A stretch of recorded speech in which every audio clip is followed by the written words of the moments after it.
Hi friends, welcome back. കഴിഞ്ഞ ക്ലാസ്സിൽ നമ്മൾ റിഫ്രാക്ഷൻ, ടോട്ടൽ ഇന്റേണൽ റിഫ്ലക്ഷൻ അങ്ങനെയുള്ള കാര്യങ്ങളെല്ലാമാണ് പഠിച്ചത്. ഇന്ന് നമ്മൾ റിഫ്രാക്ഷൻ ത്രൂ ലെൻസിൽ കൂടിയുള്ള റിഫ്രാക്ഷൻ എങ്ങനെയാണ് എന്നുള്ള കേസാണ് പഠിക്കാൻ പോകുന്നത്. ഓക്കെ, അപ്പൊ നമുക്ക് അറിയാവുന്ന കേസാണ്. രണ്ട് ടൈപ്പ് ലെൻസ് ആണുള്ളത്. ഏതൊക്കെയാണ്? Convex lens and concave lens. Okay, അപ്പൊ നമുക്കൊന്ന് കഴിഞ്ഞ ക്ലാസ്സുകളിലെല്ലാം പഠിച്ച കാര്യങ്ങളൊന്ന് ഓർമ്മപ്പെടുത്താം. കോൺവെക്സ് ലെൻസ് ഉണ്ട്, അതുപോലെ തന്നെ കോൺകേവ് ലെൻസ് ഉണ്ട്. ഓക്കെ, കോൺവെക്സ് ലെൻസ് എന്ന് പറയുമ്പോൾ രണ്ട് സ്പെറിക്കൽ സർഫസ് ഇന്റർസെക്ട് ചെയ്ത് ഫോം ചെയ്യുന്നതാണ് എന്തെന്ന് പറയാ? Convex lens. അപ്പൊ നമുക്കറിയാം, രണ്ട് സ്പെറിക്കൽ സർഫസ് നമ്മൾ എടുക്കുകയാണ്. സ്പിയേഴ്സ് നമ്മൾ കൺസിഡർ ചെയ്തു. ആ രണ്ട് സ്പിയേഴ്സും നമ്മൾ ഈ പോർഷനിൽ വെച്ച് എന്ത് ചെയ്യാണ്? ഇന്റർസെക്ട് ചെയ്തേക്കാണ്. ഓക്കെ, അപ്പൊ ഇങ്ങനെ ഫോം ചെയ്യുന്നതാണ് എന്തെന്ന് പറയാ? കോൺവെക്സ് ലെൻസ് എന്ന് പറയാം. ആ കോൺവെക്സ് ലെൻസിൽ അല്ലെ, ഈ പാർട്ടിന്റെ സെന്റർ ഓഫ് കർവേച്ചർ എന്ന് പറയുന്നത് നമുക്ക് C1 ആയിട്ട് എടുത്തു. ഈ പോർഷന്റെ സെന്റർ ഓഫ് കർവേച്ചർ എന്ന് പറയുന്നത് നമ്മൾ എന്തായിട്ട് എടുത്തു? C2 ആയിട്ട് എടുത്തു. Okay, the line which is passing through the centre of curvatures അല്ലെ of two spherical surface is known as എന്തെന്ന് പറയും? Principal axis. ഓക്കെ, അപ്പൊ പ്രിൻസിപ്പൽ ആക്സിസ് എന്താന്ന് കിട്ടി. അതുപോലെ തന്നെ ഈ പോയിന്റിന് നമ്മൾ പറയുന്നത് അല്ലെ, ഈ കോൺവെക്സ് ലെൻസിന്റെ ആ സെന്ററിന് നമ്മൾ പറയുന്ന പേരാണ് ഒപ്റ്റിക് സെന്റർ O എന്ന് പറയും. അപ്പൊ പ്രിൻസിപ്പൽ ആക്സിസ് എന്താന്ന് മനസ്സിലായി. കോൺവെക്സ് ലെൻസ് എങ്ങനെയാ വരയ്ക്കുന്നത് എന്നുള്ള കേസ് കണ്ടു. അതുപോലെ തന്നെ ഒപ്റ്റിക് സെന്റർ എന്താണെന്നുള്ളത്. ഓക്കെ, ഇനി നമുക്ക് അറിയേണ്ടത് കോൺകേവ് ലെൻസ് ആണ്. കോൺകേവ് ലെൻസും ഇതുപോലെ തന്നെയാണ്. നമ്മൾ കോൺകേവ് ലെൻസ് വരയ്ക്കാം. Okay, concave lens. കോൺകേവ് ലെൻസും എന്താണ്? രണ്ട് സ്പെറിക്കൽ സർഫസ് ചേർന്നിട്ടുണ്ട് അല്ലെ, സ്പിയേഴ്സ് ചേർന്നിട്ടുള്ളതാണ്. ഇങ്ങനെ ഇരിക്കുന്നു എന്ന് മാത്രമേ ഉള്ളൂ. ഓക്കെ, അപ്പൊ ഇവിടുത്തെ സെന്റർ ഓഫ് കർവേച്ചർ C1, ഇവിടുത്തെ സെന്റർ ഓഫ് കർവേച്ചർ C2. അതിലൂടെ പാസ് ചെയ്യുന്ന ലൈനെ നമ്മൾ എന്തെന്ന് പറയും? പ്രിൻസിപ്പൽ ആക്സിസ് എന്ന് പറയും. ഓക്കെ, ഇത് പ്രിൻസിപ്പൽ ആക്സിസ് ആണ്. ഒപ്റ്റിക് സെന്റർ അത് നമ്മൾ മാർക്ക് ചെയ്തു. ഓക്കെ ആണല്ലോ. അപ്പൊ നമ്മൾ കോൺവെക്സ് ലെൻസ്, കോൺകേവ് ലെൻസ് രണ്ടും എന്താണെന്ന് നമ്മൾ കണ്ടു. ഇനി അതുപോലെ തന്നെ അതിന്റെ പ്രിൻസിപ്പൽ ആക്സിസ് സെന്റർ ഓഫ് കർവേച്ചേഴ്സിനെ ജോയിൻ ചെയ്ത് വരയ്ക്കുന്ന ലൈനാണ്. ഇതെല്ലാം നമ്മൾ പഠിച്ചിട്ടുള്ള കേസ് തന്നെയാണ്. ഓക്കെ, ഇനി നമുക്ക് പ്രിൻസിപ്പൽ ഫോക്കസ് എന്താണെന്നുള്ളത് നോക്കാം. കോൺവെക്സ് ലെൻസിന്റെ കേസിൽ പ്രിൻസിപ്പൽ ഫോക്കസ് എന്ന് പറയുന്നത് നമുക്ക് അറിയാവുന്ന കാര്യം തന്നെയാണ്. എന്നാലും ഒന്നുകൂടെ ഒന്ന് പറഞ്ഞേക്കാം. നമുക്കറിയാം അല്ലെ, ലെൻസ് കോൺവെക്സ് ലെൻസ് വരച്ചു, പ്രിൻസിപ്പൽ ആക്സിസ് വരച്ചു. ഇനി എന്താ പറയാ? പാരലൽ റേസ് അല്ലെ, പാരലൽ ആയിട്ട് പ്രിൻസിപ്പൽ ആക്സിസിന് പാരലൽ ആയിട്ട് വരുന്ന rays after refraction meet at a point അല്ലെ, റിഫ്രാക്ഷന് ശേഷം ഒരു പർട്ടിക്കുലർ പോയിന്റിൽ എന്താണ്? മീറ്റ് ചെയ്യാണ്. Meet at a point on the principal axis. Principal ആക്സിസിലെ ഒരു പോയിന്റിലേക്ക് മീറ്റ് ചെയ്യുന്നു. ആ പോയിന്റിനെയാണ് നമ്മൾ എന്തെന്ന് പറയാ? ഫോക്കസ് എന്ന് പറയും. അപ്പൊ നോക്കിയേ, parallel raise after refraction through the lens meet at a point on the principal axis, that is known as principal focus. Okay, ലെൻസിന്റെ ഒപ്റ്റിക് സെന്റർ അല്ലെ, ഒപ്റ്റിക് സെന്റർ ഇവിടെയാണ്. ഒപ്റ്റിക് സെന്ററിൽ നിന്ന് ഫോക്കസിലേക്കുള്ള ഡിസ്റ്റൻസിനെ നമ്മൾ എന്തെന്ന് പറയും? ഫോക്കൽ ലെങ്ത് എന്ന് പറയും. സ്മോൾ ലെറ്റർ F കൊണ്ട് നമ്മൾ റെപ്രസെന്റ് ചെയ്തു. ഫോക്കൽ ലെങ്ത് F ആണ്. ഇനി എന്ത് ചെയ്യാം? ആ focal length for convex lens, convex ലെൻസിന്റെ കേസിൽ ഫോക്കൽ ലെങ്ത് എപ്പോഴും എന്തായിരിക്കും? പോസിറ്റീവ് ആണ്. ഇത് നമ്മൾ നേരത്തെ കൊച്ചു ക്ലാസ്സിൽ പഠിച്ചിട്ടുള്ളതാണ്. Focal length of a convex lens എന്തായിരിക്കും? പോസിറ്റീവ് ആണ്. ക്ലിയർ ആണല്ലോ. അപ്പൊ എന്താണ് പ്രിൻസിപ്പൽ ഫോക്കസ് എന്ന് ചോദിച്ചു കഴിഞ്ഞാൽ പറയാനായിട്ട് അറിയണം. അപ്പൊ കോൺകേവ് ലെൻസിന്റെ കേസിൽ നമുക്ക് ഇനി പ്രിൻസിപ്പൽ ഫോക്കസ് എങ്ങനെയാണെന്ന് നോക്കാം. അതിന് വേണ്ടിയിട്ട് നമ്മൾ എന്ത് ചെയ്യാണ്? കോൺകേവ് ലെൻസ് വരയ്ക്കുകയാണ്. ഓക്കെ, ഇതേ കോൺകേവ് ലെൻസ് വരച്ചു. കോൺകേവ് ലെൻസ് വരച്ചു കഴിഞ്ഞാൽ പ്രിൻസിപ്പൽ ഫോക്കസ് അല്ലെ, പ്രിൻസിപ്പൽ ആക്സിസ് വരച്ചു. ഇനി എന്ത് ചെയ്യണം? പാരലൽ റേസ് നമ്മൾ വരയ്ക്കുക. പ്രിൻസിപ്പൽ ആക്സിസിന് പാരലൽ ആയിട്ടുള്ള റേസ് കൺസിഡർ ചെയ്യാം. ഓക്കെ, പാരലൽ ആയിട്ട് റേസ് കൺസിഡർ ചെയ്തു. ഈ പാരലൽ ആയിട്ടുള്ള റേസ് എന്ത് ചെയ്യാണ്? റിഫ്രാക്ട് ചെയ്ത് പോവാണ് അല്ലെ. റിഫ്രാക്ഷൻ നടന്നു. റിഫ്രാക്ഷൻ നടന്നു കഴിഞ്ഞപ്പോൾ അത് എന്ത് ചെയ്യാണ്? ഡൈവേർജ് ചെയ്താണ് പോകുന്നത് അല്ലെ. റിഫ്രാക്ഷൻ നടന്നു കഴിഞ്ഞാൽ ഡൈവേർജ് ചെയ്ത് പോവാണ്. And this diverging rays appears to come from a point അല്ലെ. ഈ പോയിന്റിൽ നിന്ന് വരുന്നതായിട്ടാണ് എന്ത് ചെയ്യുക? ഫീൽ ചെയ്യുന്നത്. അപ്പൊ ഇവിടെ ആയിരിക്കും അതിന്റെ എന്തെന്ന് പറയാ? ഫോക്കസ്. അപ്പൊ നമുക്ക് കോൺകേവ് ലെൻസിന്റെ കേസിൽ എങ്ങനെയാണ് ഫോക്കസിനെ എക്സ്പ്ലെയിൻ ചെയ്യാം. Parallel raise after refraction from the concave lens appears to come from a point on the principal axis. That point is known as principal focus. Okay, അപ്പോ ഈ പോയിന്റിനെയാണ് പ്രിൻസിപ്പൽ ഫോക്കസ് എന്ന് പറയാം. ഒപ്റ്റിക് സെന്ററിൽ നിന്ന് ഫോക്കസിലേക്കുള്ള ലെങ്തിനെ നമ്മൾ എന്തെന്ന് പറയും? ഫോക്കൽ ലെങ്ത് എന്ന് പറയും. കോൺകേവ് ലെൻസിന്റെ കേസിലെ ഫോക്കൽ ലെങ്ത് എപ്പോഴും എന്തായിരിക്കും? നെഗറ്റീവ് ആണ്. ഓക്കെ, ഇത് കണ്ടാൽ തന്നെ അറിയാം ഈ ഫോക്കൽ ലെങ്ത് എങ്ങോട്ടാ മെഷർ ചെയ്യുന്നത്? ഇൻസിഡന്റ് റേയുടെ ഡയറക്ഷനിൽ തന്നെ ആയതുകൊണ്ട് പോസിറ്റീവ്. ഇവിടെ എന്തുവരും? ഇൻസിഡന്റ് റേ അങ്ങോട്ടാണ് അല്ലെ? ഫോക്കൽ ലെങ്ത് ഒപ്റ്റിക് സെന്ററിൽ നിന്ന് നമ്മൾ ഫോക്കസിലേക്ക് എത്തിയത് തിരിച്ചിങ്ങോട്ടാണ് മെഷർ ചെയ്യുക. അപ്പൊ അതെന്തായിരിക്കും? നെഗറ്റീവ് ആണ്. അപ്പൊ രണ്ട് കേസിലും, കോൺകേവ് ലെൻസിന്റെ കേസിലും കോൺവെക്സ് ലെൻസിന്റെ കേസിലും ഫോക്കസ് എന്താണെന്ന് നമ്മൾ മനസ്സിലാക്കി. അതിന് കറസ്പോണ്ടിങ് ആയിട്ട് നമ്മൾ എന്ത് ചെയ്തു? ഡയഗ്രാം വരച്ചു. ക്ലിയർ ആണല്ലോ? അടുത്തതായിട്ട് നമുക്ക് എക്സ്പ്ലെയിൻ ചെയ്യേണ്ടത് refraction at A spherical surface. Okay, spherical സർഫസിൽ ഉണ്ടാവുന്ന റിഫ്രാക്ഷന്റെ ഇക്വേഷൻ ഡിറൈവ് ചെയ്യാണ്, ഒരു ഡെറിവേഷൻ ആണ്. ഓക്കെ, വളരെ സിമ്പിൾ ആയിട്ട് നമുക്കൊന്ന് ചെയ്തു നോക്കാം. ഓക്കെ, അപ്പോ refraction at A spherical surface എന്ന് പറയുമ്പോൾ നമ്മൾ ഒരു സ്പെറിക്കൽ സർഫസ് കൺസിഡർ ചെയ്യാണ്. ഇതാണ് സ്പെറിക്കൽ സർഫസ്. ഓക്കെ, അപ്പോ ഈ പോർഷനിലേക്ക് അല്ലെ ഒരു സ്പെറിക്കൽ സർഫസ് നമ്മൾ കൺസിഡർ ചെയ്തു. ഇവിടുത്തെ റിഫ്രാക്റ്റീവ് ഇൻഡെക്സ് N2 ആയിട്ട് എടുക്കാം. ഇവിടുത്തെ റിഫ്രാക്റ്റീവ് ഇൻഡെക്സ് അല്ലെ N1 ആയിട്ട് എടുത്തു. അപ്പൊ ഇതിന് ഇങ്ങോട്ട് എന്ത് വരും? സെക്കൻഡ് മീഡിയം വ്യത്യാസമുണ്ട്. ഇവിടുത്തെ എന്ത് വരും? ഫസ്റ്റ് മീഡിയം N1 ആയിട്ട് നമ്മൾ കൺസിഡർ ചെയ്തു. ഓക്കെ ആണല്ലോ? ഇനി നമ്മൾ എന്ത് ചെയ്യുക? ഒരു ആക്സിസ് വരയ്ക്കുകയാണ്. ആക്സിസ് വരച്ചു. ഇനി നമ്മൾ എന്ത് ചെയ്യണം? അപ്പൊ പ്രിൻസിപ്പൽ ആക്സിസ് വരെ നമ്മൾ ഒരു ആക്സിസ് വരച്ചു. ഇനി ഒരു ഒബ്ജക്റ്റിനെ കൺസിഡർ ചെയ്യാണ്. ഒബ്ജക്റ്റ് നമ്മൾ പ്രിൻസിപ്പൽ ആക്സിസിൽ തന്നെ വെച്ചിരിക്കുന്നതായിട്ട് കാണിക്കാം. ഒബ്ജക്റ്റിനെ O ആയിട്ട് നമ്മൾ റെപ്രസെന്റ് ചെയ്തു. ഓക്കെ, ഈ ഒബ്ജക്റ്റിൽ നിന്ന് റേ എന്ത് ചെയ്യുന്നുണ്ട്? ഇൻസിഡന്റ് ചെയ്യാണ് അല്ലെ? Incident on the spherical surface. Spherical സർഫസിൽ റേ വന്ന് ഇൻസിഡന്റ് ചെയ്തു. ഓക്കെ, ഇങ്ങനെ ഇൻസിഡന്റ് ചെയ്യുന്ന റേക്ക് എന്ത് സംഭവിക്കാം? ഇവിടെ വെച്ച് റിഫ്രാക്ഷൻ സംഭവിക്കാം. ആ റിഫ്രാക്ഷൻ സംഭവിച്ചിട്ട് ആ റേ പാസ് ചെയ്യുന്നത് ഏതിൽ കൂടെയാണെന്ന് നമുക്ക് നോക്കാം. ഇതിങ്ങനെ അല്ലെ, ഇവിടെ വെച്ച് റിഫ്രാക്ഷൻ സംഭവിച്ച് ഇങ്ങനെ പോയി. അപ്പൊ നമുക്കറിയാം ആംഗിൾ ഓഫ് ഇൻസിഡൻസും ആംഗിൾ ഓഫ് റിഫ്രാക്ഷനും മാർക്ക് ചെയ്യണം. അതിനു വേണ്ടിയിട്ട് നമ്മൾ എന്ത് ചെയ്യുക? ഇവിടെ ഒരു നോർമൽ വരയ്ക്കുകയാണ് അല്ലെ? ഈ പോയിന്റിന് ഒരു നോർമൽ വരച്ചു. അപ്പൊ ആ നോർമൽ ഏതിൽ കൂടെ പാസ് ചെയ്യും? സെന്റർ ഓഫ് കർവേച്ചറിലൂടെ പാസ് ചെയ്യും. ഓക്കെ ആണല്ലോ? ഓക്കെ, അപ്പൊ ഇതാണ് നോർമൽ. നമ്മൾ വരച്ചു. നോർമൽ N എന്ന് പറയുന്ന പോയിന്റിലാണ് നമ്മൾ വരച്ചിരിക്കുന്നത്. ഓക്കെ, അപ്പൊ നമുക്ക് എന്ത് ചെയ്യാം? റേ റിഫ്രാക്ട് ചെയ്ത് പോയതായിട്ട് കിട്ടി. ഓക്കെ ആണല്ലോ? ഈ പോയിന്റില് അല്ലെ നമുക്ക് ഇവിടെ ആയിട്ട് എടുക്കാം, I എന്ന് എടുക്കാം. അവിടെ ആയിരിക്കാം എന്ത് ചെയ്യുക? ഈ റേ വന്ന് ഇൻസിഡന്റ് ചെയ്ത് ഇമേജ് ഫോർമേഷൻ നടക്കാം.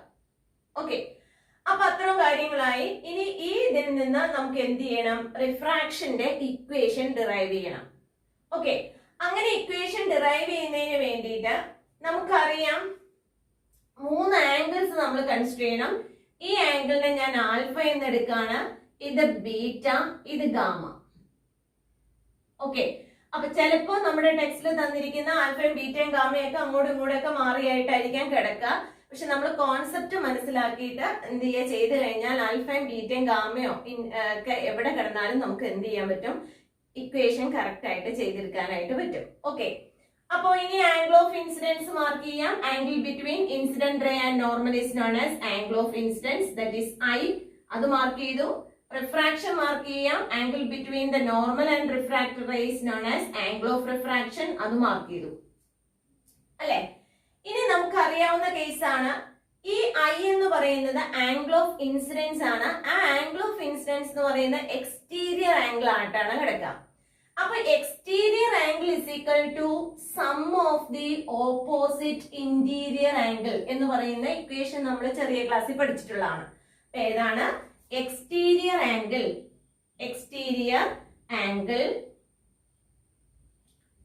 ഈക്വൽ ടു എക്സ്റ്റീരിയർ ആംഗിൾ എന്ന് പറഞ്ഞാൽ എന്താണ്? That is equal to sum of the അല്ലെ? Sum of opposite interior angle.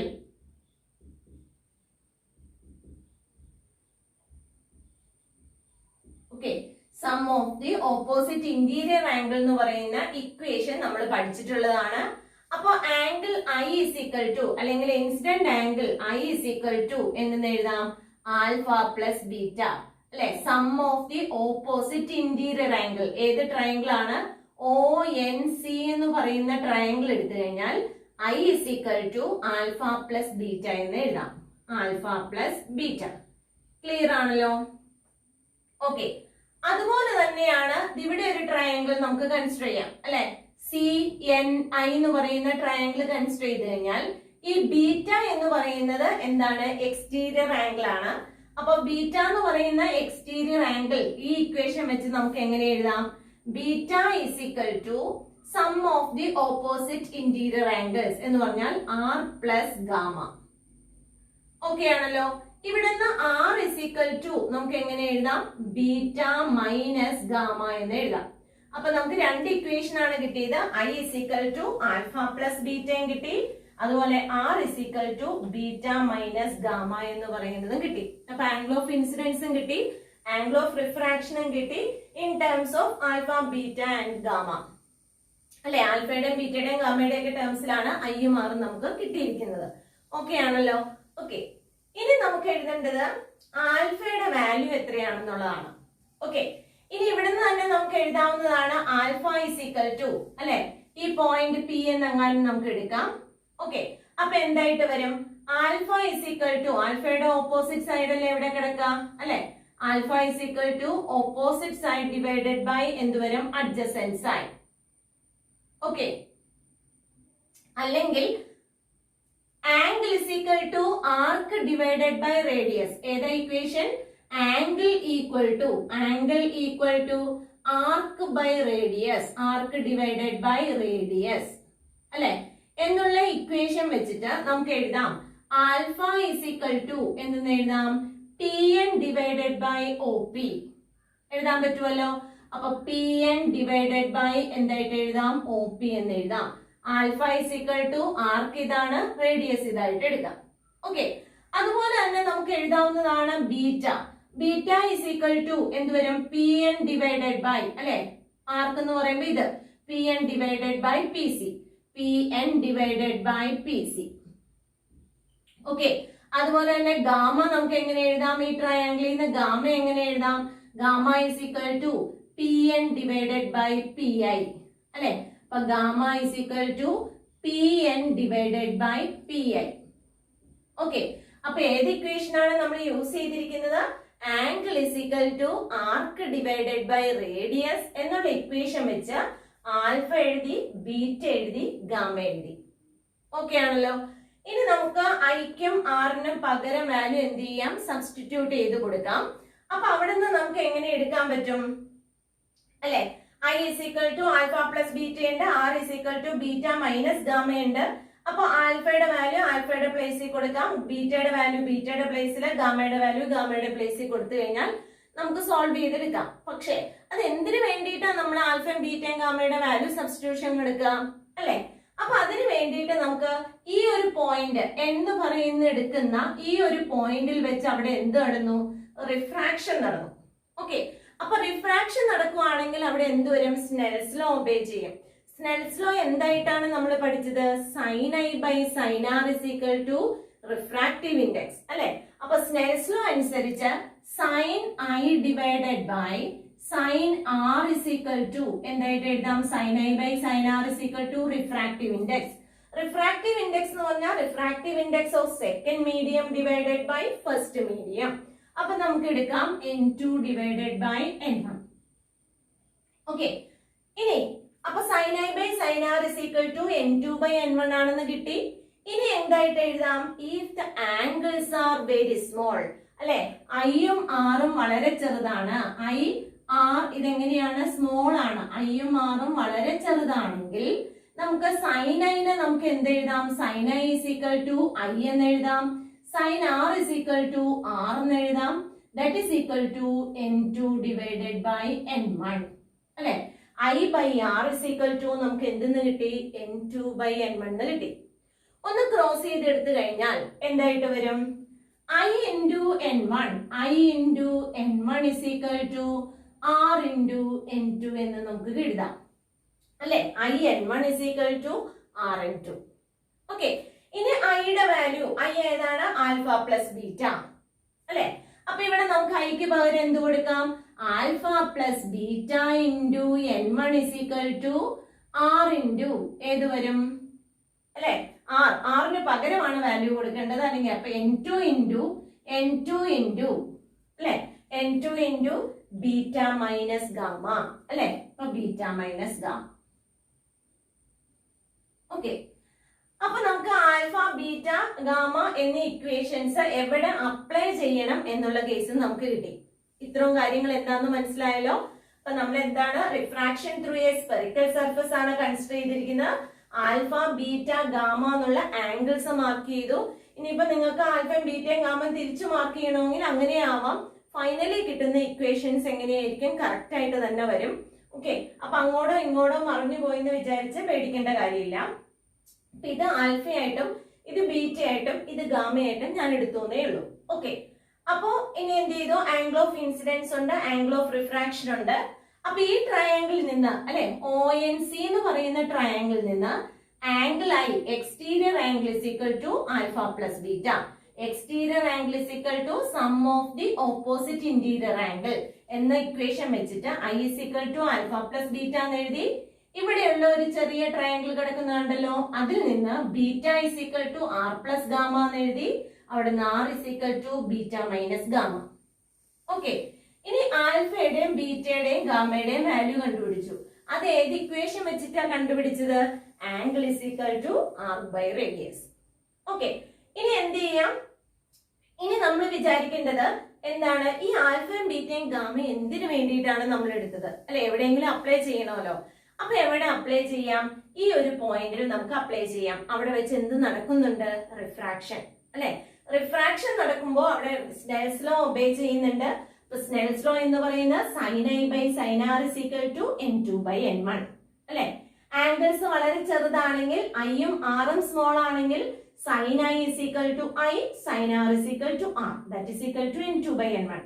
അപ്പൊ I n1 is equal to R n2. ഇനി ഐക്ക് പകരം ആൽഫ പ്ലസ് ബീറ്റ കൊടുത്തു, ആറിന് പകരം എന്ത് വന്നു? ബീറ്റ മൈനസ് ഗാമയും കൊടുത്തു. ഓക്കെ, ഇനി നമുക്ക് എന്ത് ചെയ്യാം? ഒന്ന് സോൾവ് ചെയ്ത് നോക്കാം. അപ്പൊ ഇനി നമുക്ക് ഒന്നുകൂടി എഴുതാം. Alpha plus beta into n1 equal to എന്തായിട്ട് എഴുതും? n2 into beta minus gamma അല്ലെ. ഇവിടെ ബീറ്റ തന്നെ 2 പ്രാവശ്യം ഉണ്ട്. അപ്പൊ അതിനെ ഒരു സ്ഥലത്തേക്ക് ആക്കുക. അപ്പൊ alpha n1 plus beta n1 equal to n2 beta minus n2 gamma അല്ലെ. അപ്പൊ നമുക്ക് ബീറ്റേനെ ഒരു സൈഡിലേക്ക് ആക്കാം, ഗാമേനെ ഇപ്പുറത്തെ സൈഡിലേക്ക് എടുക്കാം. അപ്പൊ alpha n1 plus n2 gamma equal to n2 beta minus അല്ലെ. ഇവിടെ പ്ലസ് ആണ്, അപ്പുറത്തേക്ക് പോകുമ്പോ മൈനസ് ആയി ബീറ്റ n1. ഓക്കെ, അപ്പൊ ബീറ്റ രണ്ടെണ്ണത്തിലും കോമൺ ആണ്. അതുകൊണ്ട് നമുക്ക് കോമൺ ആയിട്ടുള്ളതിനെ പുറത്തേക്ക് എടുക്കാം. അപ്പൊ ബീറ്റ പുറത്തേക്ക് എടുത്തു കഴിഞ്ഞാൽ ബാക്കി ഇനി എന്ത് വരും? n2 minus n1. ഓക്കെ ആണല്ലോ. അപ്പൊ alpha n1 plus n2 gamma equal to beta into n2 minus n1 എന്ന് നമുക്ക് കിട്ടി. ഓക്കെ, ഇനി ആൽഫ ബീറ്റ ഗാമ വാല്യൂസ് നമുക്കൊന്ന് അപ്ലൈ ചെയ്യാം. അപ്പൊ നമ്മൾ വാല്യൂ അപ്ലൈ ചെയ്യാൻ പോവാണ്. ആൽഫയ്ക്ക് പകരം നമുക്ക് എങ്ങനെ എഴുതാം? pn ബൈ po എന്ന് എഴുതാം. അപ്പോ pn divided by po, pn by po into n1 അല്ലെ, plus n2 into gamma. Gamma എന്ന് പറയുമ്പോൾ ഏതാണ്? pn by pi, pn divided by pi equal to n2 minus n1 ഇവിടെ ഉണ്ട്. അപ്പൊ n2 minus n1 into beta. ബീറ്റയ്ക്ക് പകരം എന്ത് എഴുതാം? pn by pc, pn divided by pc. Okay ആണല്ലോ. വാല്യൂ സബ്സ്റ്റിറ്റ്യൂഷൻ എങ്ങനെയാണെന്നുള്ളത് നമ്മൾ കണ്ടു കഴിഞ്ഞു അല്ലെ. ഓക്കെ, ഇനി pn വാല്യൂസ് എല്ലാം നമ്മൾ pn എല്ലാ എന്തുവരും ടേമിലും ഉണ്ട്, അതിനെ ക്യാൻസൽ ചെയ്തു. അപ്പൊ n1 divided by PO plus n2 divided by PI equal to n2 minus n1 divided by PC എന്ന് കിട്ടി. ഓക്കെ, ഇനി വളരെ സിമ്പിൾ ആണ്. ഇനി നമുക്ക് വാല്യൂസ് ഒന്ന് കൊടുത്താൽ മതി. PO എന്ന് പറഞ്ഞാൽ പോളിൽ നിന്ന് എന്തുവരെ ഒബ്ജക്റ്റിലേക്കുള്ള ഡിസ്റ്റൻസ്. ഒബ്ജക്റ്റിലേക്കുള്ള ഡിസ്റ്റൻസിന് എന്തെന്ന് വിളിക്കും? ഒബ്ജക്ട് ഡിസ്റ്റൻസ് ആണ്. അതിന് നമുക്ക് എന്തായിട്ട് എടുക്കാം? U എന്ന് കൺസിഡർ ചെയ്യാം അല്ലെ. പോളിൽ നിന്ന് ഒബ്ജക്റ്റിലേക്കുള്ള ഡിസ്റ്റൻസ് എന്താണ്? ഒബ്ജക്ട് ഡിസ്റ്റൻസ് ആണ്. ഇനി ടിയിൽ നിന്ന് സെന്റർ ഓഫ് കർവേച്ചറിലേക്കുള്ള ഡിസ്റ്റൻസ് എന്ത് വരും? റേഡിയസ് ഓഫ് കർവേച്ചർ ആണ്. നമുക്ക് അറിയാവുന്നതാണ് അല്ലെ. പോളിൽ നിന്ന് സെന്റർ ഓഫ് കർവേച്ചറിലേക്കുള്ള ഡിസ്റ്റൻസ് എത്രയാണ്? Radius of curvature. ഓക്കെ, ഇനി പോളിൽ നിന്ന് ഇമേജിലേക്കുള്ള ഡിസ്റ്റൻസ് എങ്ങനെ വരും? ഇമേജ് ഡിസ്റ്റൻസ് എന്തായിട്ട് എടുക്കുക? V എന്നാണ് നമ്മൾ കൺസിഡർ ചെയ്യാം. ഓക്കെ, അപ്പൊ URV അല്ലെ. U എന്ന് പറയുന്നത് ഒബ്ജക്ട് ഡിസ്റ്റൻസ്, R എന്ന് പറയുന്നത് radius of curvature and V എന്ന് പറയുന്നത് ഇമേജ് ഡിസ്റ്റൻസ്. ഓക്കെ ആണല്ലോ. ഇനി നമുക്ക് ആ വാല്യൂ എന്ത് ചെയ്യാം? ഒന്ന് അപ്ലൈ ചെയ്യാം. അപ്പൊ n1 ഡിവൈഡഡ് ബൈ അല്ലെ, n1 ഡിവൈഡഡ് ബൈ PO എന്ന് പറഞ്ഞു കഴിഞ്ഞാൽ ഏതായിട്ടാ വരിക? U പോസിറ്റീവ് ആയിട്ട് എടുക്കോ നെഗറ്റീവ് ആയിട്ട് എടുക്കോ? അല്ലെ, Pയിൽ നിന്ന് അല്ലെ ഇങ്ങോട്ടാണ് മെഷർ ചെയ്യുന്നത്. അപ്പൊ അതെന്തായിരിക്കും? ഇൻസിഡന്റ് റേക്ക് നേരെ ഓപ്പോസിറ്റ് ഡയറക്ഷൻ ആണ്. അതുകൊണ്ട് -U. ഓക്കെ, അപ്പൊ n1 divided by -U plus n2 divided by PI എന്ന് പറയുന്ന ഇൻസിഡന്റ് റേയുടെ ഡയറക്ഷന് തന്നെയല്ലേ? ഈ ഡയറക്ഷനിലാണല്ലോ ഇൻസിഡന്റ് റേ. അപ്പൊ അത് പോസിറ്റീവ് ആണ്. അപ്പൊ എന്ത് വരും? n2 divide by V equal to n2 minus n1 divided by radius of curvature അല്ലെ. PC എന്ന് പറയുന്നത് റേഡിയസ് ഓഫ് കർവേച്ചർ. അപ്പൊ നമ്മുടെ സ്പെറിക്കൽ സർഫസിന്റെ ഇക്വേഷൻ വന്നു കഴിഞ്ഞു. ഒന്ന് റീഅറേഞ്ച് ചെയ്ത് എഴുതാം. n2 by V minus n1 divided by U equal to n2 minus n1 divided by R. Okay, ഇതാണ് നമ്മുടെ എന്തെന്ന് പറയാ? Equation for the spherical surface. Spherical സർഫസിന്റെ ഇക്വേഷൻ ആണ് നമ്മളിപ്പോ ഡിറൈവ് ചെയ്തത്. ഓക്കെ, വളരെ ഇമ്പോർട്ടന്റ് ആയിട്ടുള്ള ഇക്വേഷൻ ആണ്. ഈ ഇക്വേഷനിൽ നിന്നാണ് നമ്മൾ എന്ത് ചെയ്യുക? ലെൻസ് മേക്കേഴ്സ് ഫോർമുല എന്ന് പറയുന്ന ഫോർമുല ഡിറൈവ് ചെയ്യാം. അപ്പൊ ഇത് വളരെ ഇമ്പോർട്ടന്റ് ആയിട്ടുള്ള ഒരു ഇക്വേഷൻ ആണ്. അത് എങ്ങനെ അപ്ലൈ ചെയ്യണം എന്നുള്ള കേസ് ഒക്കെ നമുക്ക് പഠിക്കേണ്ടതുണ്ട്. ഓക്കെ, അപ്പൊ ഇവിടുന്ന് നമുക്കൊരു ഒരു ഇക്വേഷൻ എഴുതാം. n2 എന്ന് പറഞ്ഞാൽ ഏതാണ്? ഇമേജ് മീഡിയം ആണ് അല്ലെ. ഇമേജ് ഫോം ചെയ്തിരിക്കുന്ന മീഡിയത്തെ നമ്മൾ എന്തെന്ന് പറയും? ഇമേജ് മീഡിയം എന്ന് പറയാം അല്ലെ. അപ്പൊ n2നെ ഇമേജ് മീഡിയം എന്ന് പറയാം.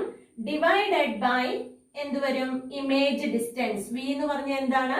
Image distance. അപ്പൊ image medium by image distance. നമുക്ക് അതൊന്ന് എഴുതി വെക്കാം. ഏതായിട്ട് വരും? n2 എന്ന് പറയുന്നത് ഇമേജ് മീഡിയം അല്ലെ. ഇമേജ് മീഡിയം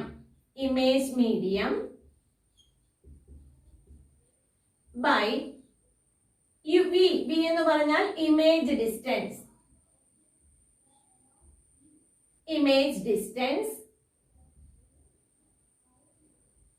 മൈനസ് അല്ലെ n1 എന്ന് പറയുന്ന ഒബ്ജക്റ്റ് ഇരിക്കുന്ന മീഡിയം ആണ്. അപ്പൊ ഒബ്ജക്ട് മീഡിയം എന്ന് എഴുതാം.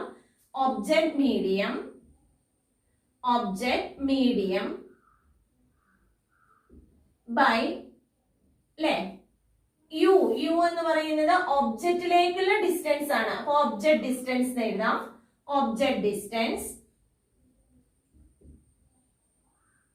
Okay, object distance is equal to അല്ലെ n2 എന്ന് പറഞ്ഞാൽ എന്താണ്? Image medium minus object medium അല്ലെ. n2 മൈനസ് n1 എന്ന് പറഞ്ഞാൽ എന്താണ്? Image medium minus object medium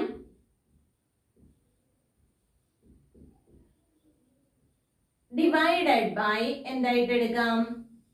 radius of curvature അല്ലെ. ഈ സർഫസിന്റെ റേഡിയസ് ഓഫ് കർവേച്ചർ. അപ്പൊ റേഡിയസ് ഓഫ് കർവേച്ചർ